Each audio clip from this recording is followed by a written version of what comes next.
चलिए जानते हैं बिहार की 25 बड़ी खबरों को सिर्फ 10 मिनट में। तो आगे बढ़ने से पहले वीडियो को लाइक और चैनल को सब्सक्राइब जरूर कर दें। बिहार में विधानसभा चुनाव से पहले नीतीश सरकार ने स्वास्थ्य विभाग के नियोजित कर्मियों को बड़ी सौगात दी है। सरकार ने गुरुवार को आदेश जारी कर स्वास्थ्य कर्मियों के मानदेय में भारी बढ़ोतरी की घोषणा की है। इस फैसले का फायदा सीनियर रेडियोग्राफर, लैब टेक्नीशियन और एक्स-रे टेक्नीशियन समेत अन्य पदों पर कार्यरत करीब 500 कर्मियों को मिलेगा। आदेश के अनुसार स्वास्थ्य विभाग के नियोजित कर्मियों के मानदेय में 11,000 रुपए से लेकर 21,000 रुपए तक की बढ़ोतरी की गई है।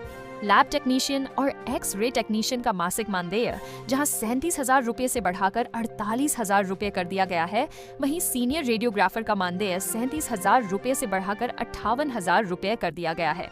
यह कदम चुनावी समय में स्वास्थ्य कर्मियों का मनोबल बढ़ाने और उन्हें आर्थिक रूप से राहत देने के उद्देश्य से उठाया गया है, जिससे राज्य की स्वास्थ्य सेवाओं को भी मजबूती मिलेगी। नेपाल बॉर्डर से 3 पाकिस्तानी आतंकियों के बिहार में घुसने की खबर के बाद पूरे राज्य में हाई अलर्ट जारी कर दिया गया है।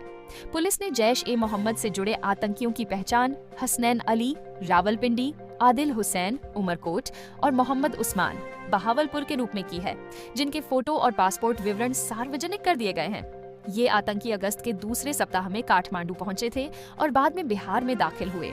नेपाल से सटे 7 जिलों सीतामढ़ी, मधुबनी, सुपौल, अररिया, किशनगंज, पूर्णिया और पश्चिम चंपारण में सुरक्षा बढ़ा दी गई है। मोतिहारी सहित कई जगह पुलिस ने संदिग्धों की सूचना देने वालों को 50,000 रुपए का इनाम देने की घोषणा की है और हेल्पलाइन नंबर जारी किए हैं।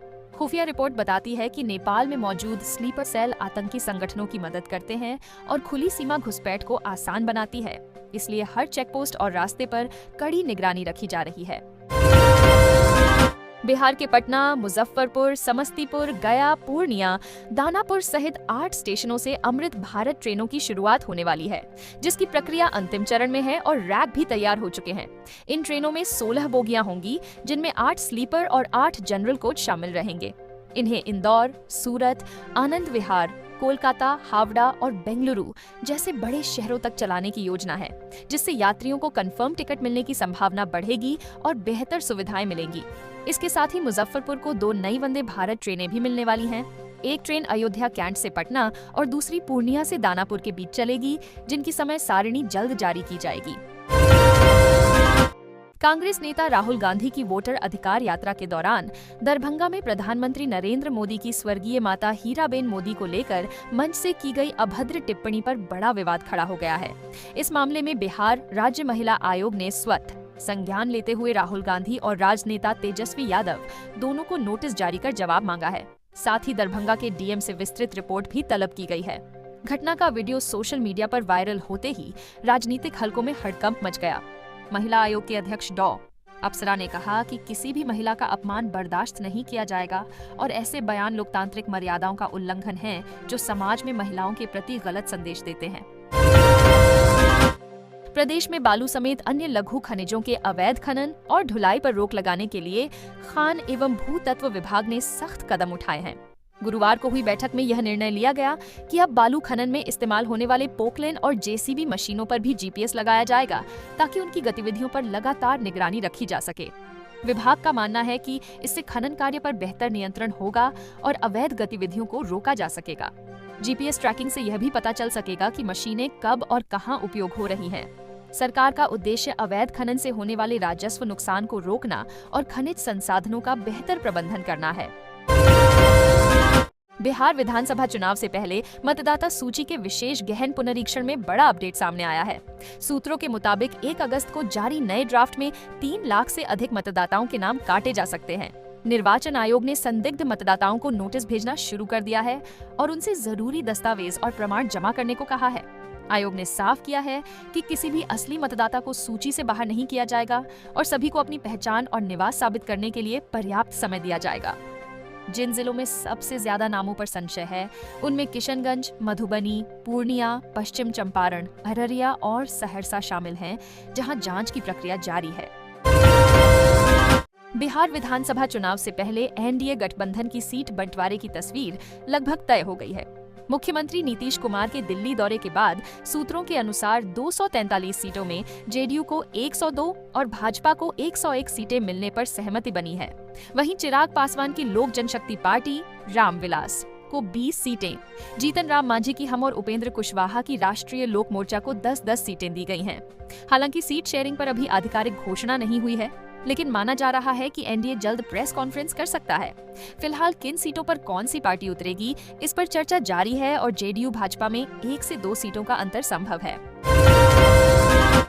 बिहार में पहली बार हीरो एशिया पुरुष हॉकी कप का आयोजन हो रहा है, जिसका आगाज आज राजगीर में होगा और यह टूर्नामेंट 7 सितंबर तक चलेगा। 10 दिन चलने वाले इस महाकुंभ में कुल 8 टीमें हिस्सा लेंगी, जिनमें भारत, चीन, जापान, चीनी ताइपे, मलेशिया, कोरिया, कजाकिस्तान और बांग्लादेश शामिल हैं। इस चैंपियनशिप की विजेता टीम सीधे हॉकी वर्ल्ड कप के लिए क्वालिफाई करेगी। टूर्नामेंट में टीम ए में भारत, जापान, चीन और कजाकिस्तान होंगी, जबकि टीम बी में मलेशिया, कोरिया, बांग्लादेश और चाइनीज ताइपे खेलेंगी।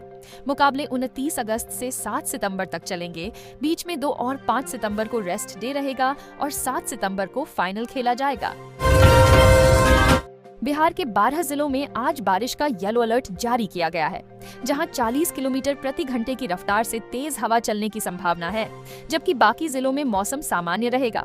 मौसम विभाग ने बताया कि 1 सितंबर से मानसून फिर से सक्रिय होगा और पूरे बिहार में अच्छी बारिश हो सकती है। आज पटना समेत कई जिलों में भारी बारिश की आशंका जताई गई है। उधर मुंगेर में गंगा खतरे के निशान से ऊपर बह रही है और कटाव के कारण दियारा क्षेत्र के सैकड़ों घर डूब चुके हैं। बुधवार रात कुतलुपुर पंचायत के पड़ोड़ा टोला में 3 पक्के मकान गंगा में समा गए। पटना, आरा और बक्सर में भी गंगा का जलस्तर बढ़ा हुआ है, जिससे कई घाटों और गांवों में स्थिति गंभीर बनी हुई है। पटना हाईकोर्ट ने पंचायत और प्रखंड शिक्षकों को बड़ी राहत देते हुए आदेश दिया है कि जो शिक्षक 12 साल की संतोषजनक सेवा पूरी कर चुके हैं, उन्हें स्नातक प्रशिक्षित शिक्षक पद पर पदोन्नति मिलनी चाहिए। जस्टिस पूर्णेंदु सिंह की बेंच ने राज्य सरकार को 3 महीने के भीतर वरिष्ठता सूची तैयार कर प्रमोशन प्रक्रिया पूरी करने का निर्देश दिया। यह मामला सीतामढ़ी के 12 शिक्षकों से जुड़ा था, जिन्होंने बताया कि 2003 से 2007 के बीच नियुक्ति और प्रशिक्षण पूरा करने के बाद भी उन्हें प्रमोशन नहीं मिला। कोर्ट ने कहा कि पदोन्नति शिक्षकों का कानूनी अधिकार है और सरकार की उदासीनता असंवैधानिक है। साथ ही समान काम करने वाले शिक्षकों को अलग वेतनमान देना संविधान के अनुच्छेद 14 और 16 का उल्लंघन है। बिहार विद्यालय परीक्षा समिति ने कक्षा 10वीं और 12वीं की बोर्ड परीक्षा 2026 के लिए ऑनलाइन पंजीकरण प्रक्रिया की अंतिम तिथि बढ़ा दी है। स्कूलों को मैट्रिक और इंटर पंजीकरण प्रक्रिया पूरी करने के लिए तकरीबन 1 सप्ताह तक का समय देते हुए बोर्ड ने पंजीकरण करने की अंतिम तिथि 3 सितंबर कर दी है। बोर्ड ने दोनों कक्षाओं के लिए पंजीकरण प्रक्रिया पूरी करने की समय सीमा को 3 सितंबर तक बढ़ा दिया है। दोनों ही कक्षाओं के लिए शुल्क जमा करने की अंतिम तिथि 1 सितंबर 2025 निर्धारित की गई है। गौरतलब है कि जो छात्र पंजीकरण प्रक्रिया से छूट गए हैं, उनका पंजीकरण करने का स्कूलों के पास यह अंतिम अवसर है। राजस्व एवं भूमि सुधार विभाग ने हड़ताल पर गए विशेष सर्वेक्षण संविदा कर्मियों को सख्त चेतावनी दी है कि वे 30 अगस्त शाम 5 बजे तक ड्यूटी पर लौटकर अपने बंदोबस्त कार्यालय को लिखित सूचना दें। इसी तिथि तक लौटने वालों पर ही विभाग विचार करेगा। बाद में लौटने वालों या पहले से बर्खास्त कर्मियों को मौका नहीं मिलेगा। अगस्त से शुरू हुए राजस्व महाअभियान के दौरान बड़ी संख्या में संविदा कर्मी हड़ताल पर चले गए थे। इनमें सर्वेक्षण सहायक, बंदोबस्त पदाधिकारी, कानूनगो, अमीन और लिपिक शामिल हैं। हालांकि अब तक 2087 कर्मी हड़ताल छोड़कर वापस काम पर लौट चुके हैं और विभाग उनके मामलों पर विचार कर रहा है। बिहार में अब ओला उबर की तरह बाइक टैक्सी सेवा शुरू होने जा रही है। परिवहन विभाग और कंपनियों के बीच बातचीत अंतिम चरण में है और सितंबर के दूसरे हफ्ते तक एग्रीमेंट हो सकता है।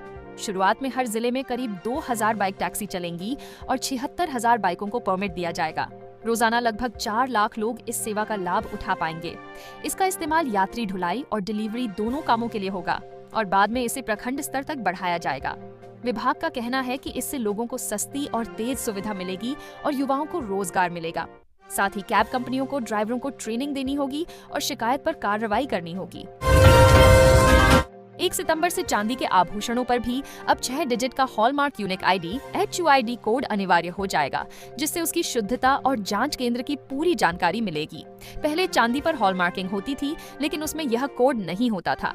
सरकार का यह कदम त्योहारों से पहले ग्राहकों के लिए बड़ी राहत माना जा रहा है, क्योंकि इससे मिलावट और नकली आभूषणों की बिक्री पर रोक लगेगी।